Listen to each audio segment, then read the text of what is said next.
Hi everyone, it's been a while. I'm looking forward to getting back to recording these videos. Thank you for all the comments and for showing interest in this direction of using Capoeira as a tool for personal development, personal empowerment. Um, I wanted to be a little bit more frequent with the videos, but this year has been a little bit insane to say the least for everyone around the world. So we are doing our best, right? I just came back from a little tour in a few countries where I was sharing this lesson and people seem to like it. So I would like to share it with you. In general, it's a very simple way to connect what's happening in our brain with what we do in capoeira. I like to teach this especially to teenagers. So if you're working with teenagers, um, at this age where suddenly they start to lose a little bit their control of their emotions and their hormones, and they start doing stuff that they don't understand why they're doing. It's good to share with them a little bit of this, foundation of our brain, for them to know that our brain is made up of different layers. Every layer is responsible of different functions. It helps them understand that we need to uh, put ourselves together. We are a puzzle of many, many pieces that needs to be put together. um, and that's what we did here. So let me put on the desk camera. Uh, in general, all this information exists, of course, in the level one and the level two and level three courses. But sometimes when we draw it or tell a story about it in a different way, the context clicks into position. So we were drawing like this big head on the floor, and we were saying, okay, let's do like a brain surgery. Let's go down in the levels of the brain. So this is like the right ear, and this is the left ear. Um, I hope, I don't know how it's flipping the mirrors for you, how you're gonna see it at home, but anyways, you'll understand. So this is the nose, right? It's a big person that's looking in that direction. Um, and we were laughing that, okay, we can twist the ear and we go deeper in the brain towards the older parts of the brain, where the brain starts here at the base of the skull. And then we can twist it the other way and we go up to the more modern way. So if we go to the oldest part of the brain, the lowest part of the brain, right at the top, of the spinal cord, so it would be something like this, right? At the base of the brain here, you can touch it exactly where the skull sort of, where in the matrix they would connect the machine. So that area, that is probably the most primitive part. This is way before we were humans, way before we were monkeys, mammals, when we were some kind of amoeba, right? Something that starts to have, not even before it consciousness, it just has life. It's just multiplying.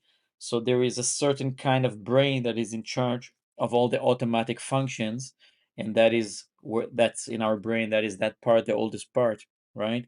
They're in charge of the heartbeat, of the breath, of the temperature of the body, of the immune system, all the things that happen automatically without us having to think about them, and with us having a little effect on it, or little ability to change it. Okay, then the process of evolution, a few million years, I don't know how many years pass, and on top of this very primitive brain grows another brain which is bigger, right? But it's still pretty primitive.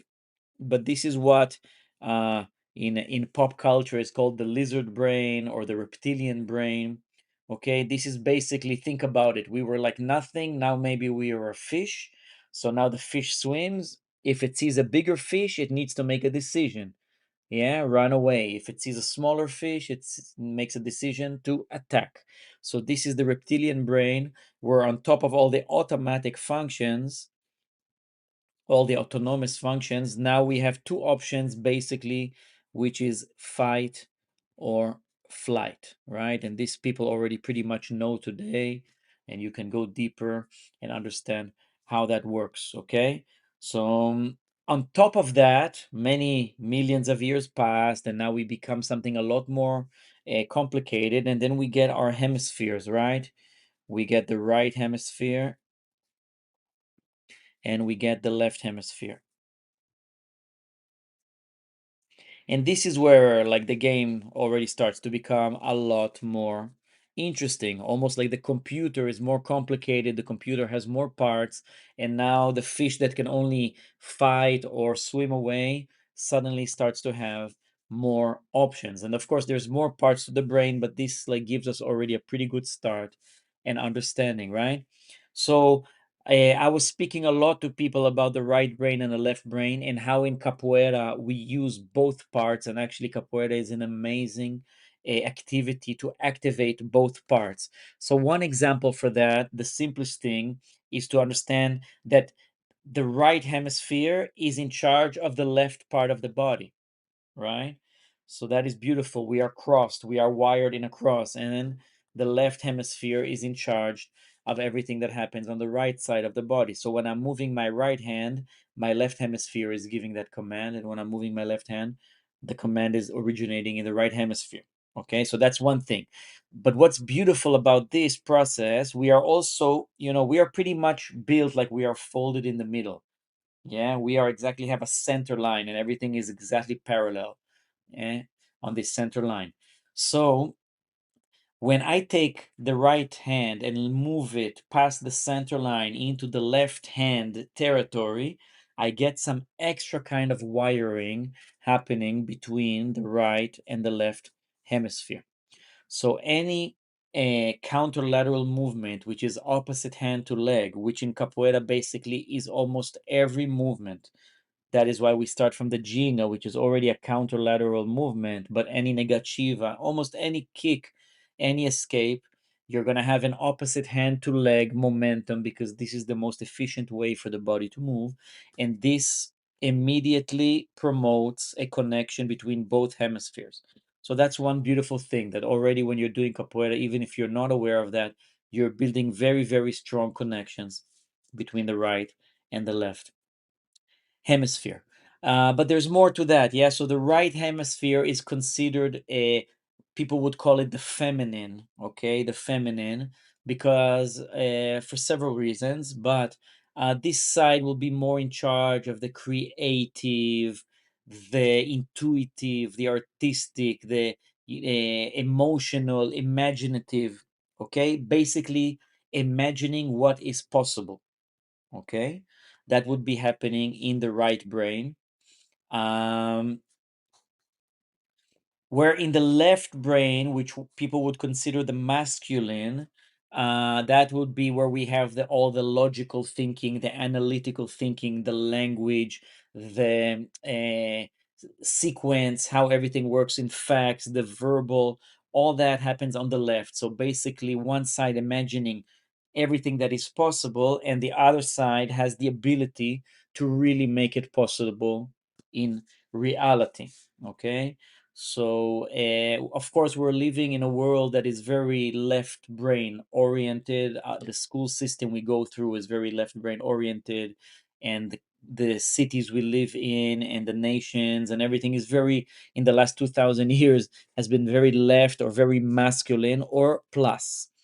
And the reason why I'm putting plus and minus, because it's masculine and feminine in this aspect, not for those of you that were thinking about boy or girl or man and woman or sex.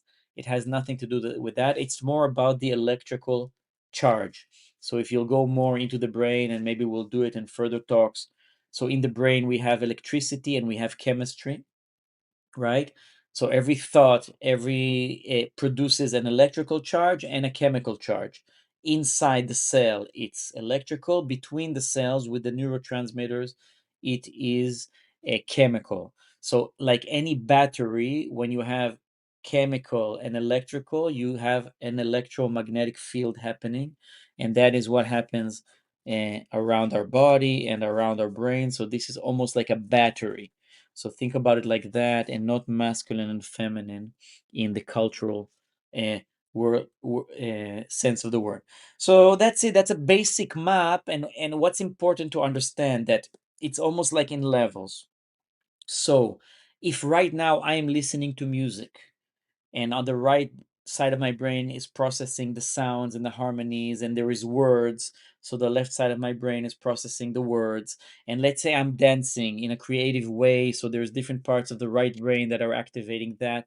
But I'm also, let's say, uh, dancing with a partner, so I need to calculate my space and be aware, so that's happening in the left. Basically everything we're doing in capoeira is creating very, very beautiful connections here between the right and the left, and that means I am functioning from the highest part of the brain, okay, because it's the highest part. But let's say something happens right now. Let's say an explosion goes off outside, okay, suddenly an extreme noise and sirens and people are screaming.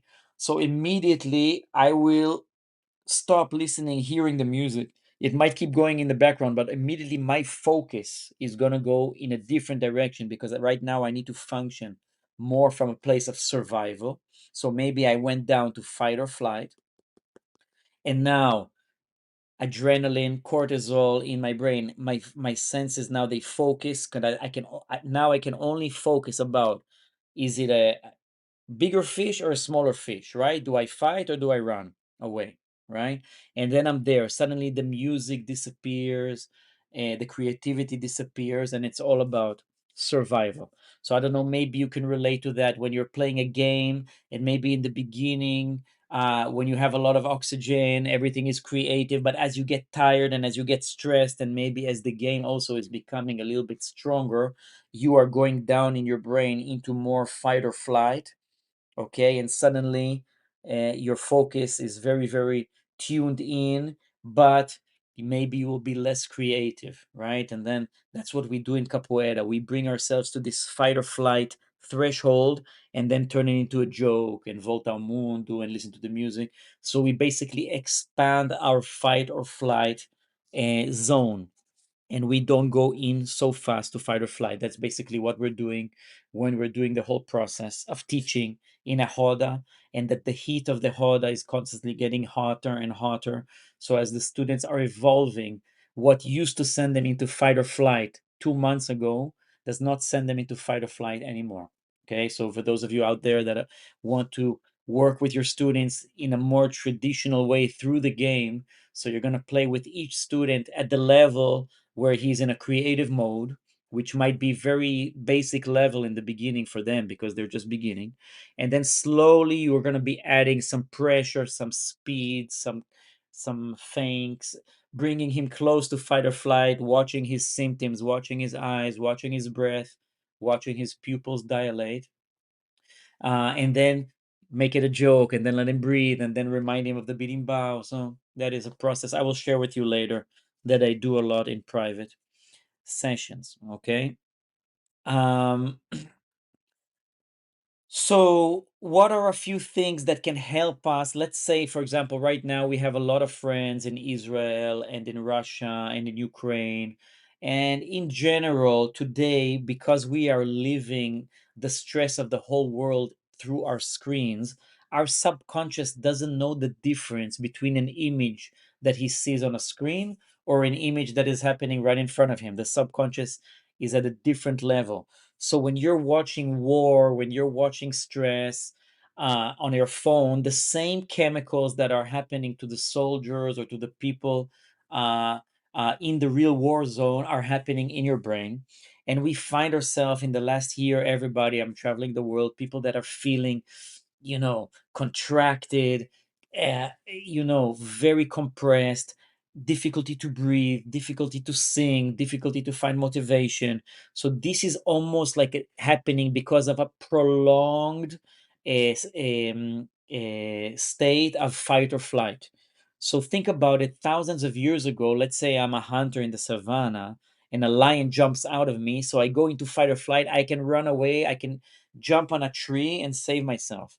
But now I would probably stay in that tree for maybe 15, 18 hours until the lion is way out of the territory. And I would just sit for 18 hours, just meditating, breathing, not going anywhere. And that would maybe enable the all the adrenaline and cortisone from the stress reaction to leave the body. Or maybe I would still have to walk to my village for another 12 hours, and just walking outside in the sun, and breathing and cycling the blood would let it go. But today, because we are living in a very inactive lifestyle, plus the ongoing stress situation that we're living, everybody's traumas through our phones and through our feeds, and we are connected to so many people. We have friends in so many countries, and all the countries are going through something. In one country, it's an earthquake. In another country, it's a war. In a third country, it's a political situation. In the fourth country, it's financial. Like, everybody has been going through these endless trials, right, in the last few years. So I think we have been in a prolonged state of fight or flight, which basically it tires out your system, because instead of letting all these chemicals out, they stay inside. Okay. And I think capoeira can really help us in that way. Remember that once you are moving and doing a lot of cross movements, you are automatically functioning from your right and left hemisphere, which means you are not in fight or flight. You cannot be in both of them simultaneously. And if you add music to that, then you're activating even more parts of the right and left hemisphere. And if you're singing in a foreign language like we do, you're activating even more parts. And if you are together in a community doing this together, you're activating even more parts, the frontal cortex that we didn't even speak about in this video, because you're connecting to a community and you're mirroring each other, and you're understanding who you are through the interaction of the group. So then you're automatically in these higher functions, and you're out of fight or flight, and you're letting it's a lot easier to process all these energies and all these emotions. So I hope this is a good summary. Some people ask me to do it, and for other people that are introducing themselves to this aspect, there's a lot of beautiful science coming up that is explaining the connection for movement and breath, and of course cold exposure, and how this can help us manipulate and control and even reach the deepest parts of our brain. Okay. And learn how to unlock stuff that was before unimaginable.